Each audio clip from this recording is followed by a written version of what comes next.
ओम नमः शिवाय। वैदिक सनातन में आपका स्वागत है।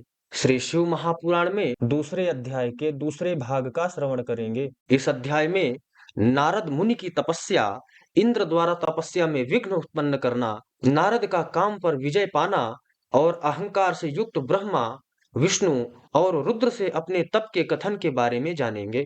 सूत जी बोले, हे मुनि श्रेष्ठो, भगवान शंभु की महामाया धन्य है। ब्रह्मा, विष्णु आदि देव भी उनकी गति को नहीं देख पाते। उस माया से अत्यंत मोहित मुनि शिरोमणि नारद गर्भयुक्त होकर अपना काम विजय संबंधी वृतांत बताने के लिए तुरंत ही कैलाश पर्वत पर गए। वहां रुद्र देव को नमस्कार करके गर्व से भरे हुए मुनि ने अपने आप को महात्मा प्रभु तथा कामजेता मानकर उनसे अपना सारा वृतांत कहा। यह सुनकर भक्त वत्सल शंकर जी अपनी माया से मोहित हो वास्तविक कारण से अनभिज्ञ तथा भ्रष्ट चित्त नारद से कहने लगे। रुद्र बोले, हे तात, हे नारद, हे प्राज्ञ, तुम धन्य हो। मेरी बात सुनो। अब से फिर ऐसी बात कहीं भी न कहना और विशेषतः भगवान विष्णु के सामने तो इसकी चर्चा कदापि न करना। तुमने मुझसे अपना जो वृतांत बताया है उसे पूछने पर भी दूसरों के सामने न कहना। यह सिद्धि संबंधी वृतांत सर्वथा गुप्त रखने योग्य है। इसे कभी किसी से प्रकट नहीं करना। तुम मुझे विशेष प्रिय हो,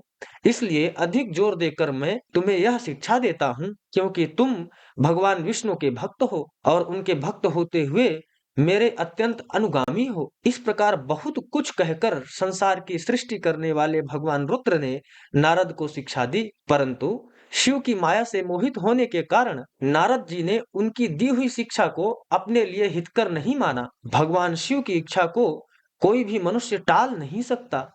तदनंतर मुनि शिरोमणि नारद ब्रह्मलोक में गए। वहां ब्रह्मा जी को नमस्कार करके उन्होंने अपने तपोबल से कामदेव को जीत लेने की बात कही। उनकी वह बात सुनकर ब्रह्मा जी ने भगवान शिव के चरणारविंदों का स्मरण करते और समस्त कारण जानकर अपने पुत्र को यह सब कहने से मना किया। नारद जी शिव की माया से मोहित थे, अतएव उनके चित्त में मद का अंकुर जम गया था। इसलिए ज्ञानियों में श्रेष्ठ नारद जी ने ब्रह्मा जी की बात को अपने लिए हितकर नहीं समझा।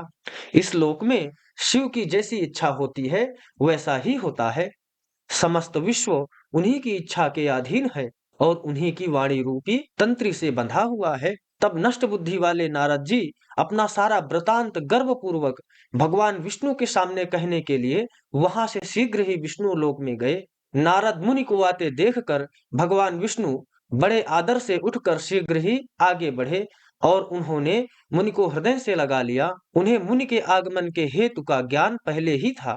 नारद जी को अपने आसन पर बैठाकर भगवान शिव के चरणारविंदों का स्मरण करके श्री हरि उनके यथार्थ तथा गर्वनाशक वचन कहने लगे।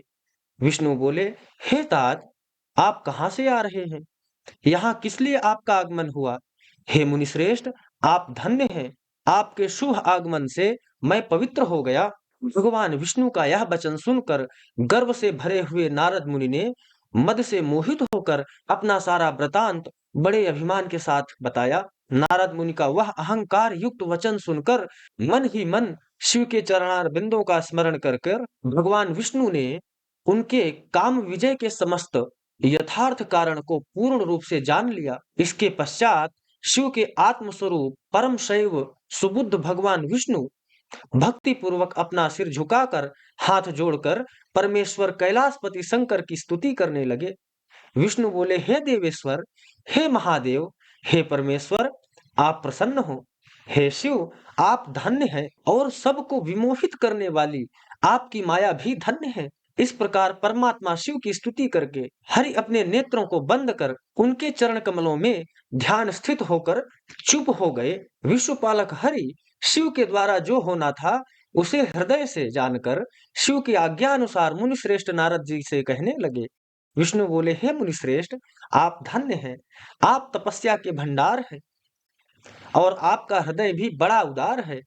हे मुने, जिसके भीतर भक्ति, ज्ञान और वैराग्य नहीं होते, उसी के मन में समस्त दुखों को देने वाले काम, मोह आदि विकार शीघ्र उत्पन्न होते हैं। आप तो नैष्ठिक ब्रह्मचारी हैं और सदा ज्ञान, वैराग्य से युक्त रहते हैं। फिर आप में काम विकार कैसे आ सकता है? आप तो जन्म से निर्विकार तथा शुद्ध बुद्धि वाले हैं। श्री हरि की कही हुई बहुत सी बातें सुनकर मुनि शिरोमणि नारद जी जोर जोर से हंसने लगे और मन ही मन भगवान को प्रणाम करके नारद जी बोले, हे स्वामिन, यदि मुझ पर आपकी कृपा है तब कामदेव का मेरे ऊपर क्या प्रभाव हो सकता है।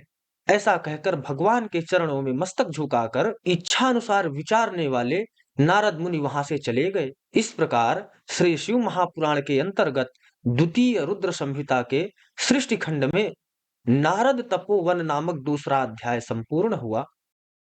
ओम नमः शिवाय।